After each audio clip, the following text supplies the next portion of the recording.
Hello Australia. If you're anything like me, you f***ing hate getting vaccinated. They're often needles, which are quite painful and quite scary. And they're administered by doctors, who to me serve as a harrowing reminder of my failure to live up to my parents' expectations. But even non-achieving cowards like yours truly recognise that vaccines are important if you don't want to get diseases like measles or tetanus or rabies. In fact, that last one is particularly important if you plan on fighting wild African dogs like I do.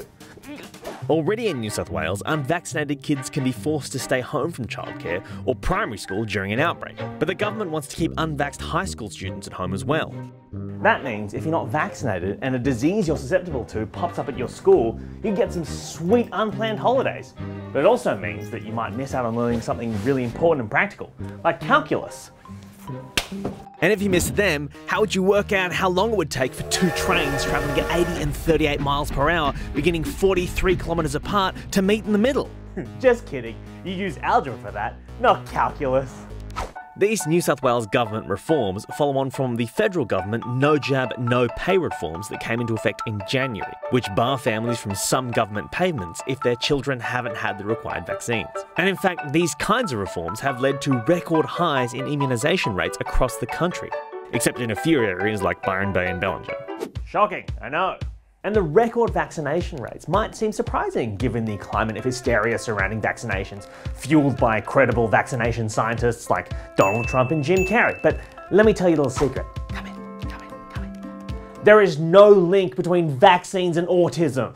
This is agreed upon by the Australian Medical Association, the Centre for Disease Control, the World Health Organization, and Wikipedia. But why would the New South Wales government want to send unvaccinated students home? Well, it's called herd immunity. In a population as large as Australia's, you're going to have a very, very small amount of people who cannot be vaccinated due to allergic reactions. If everyone they come into contact with is vaccinated, they're basically still protected.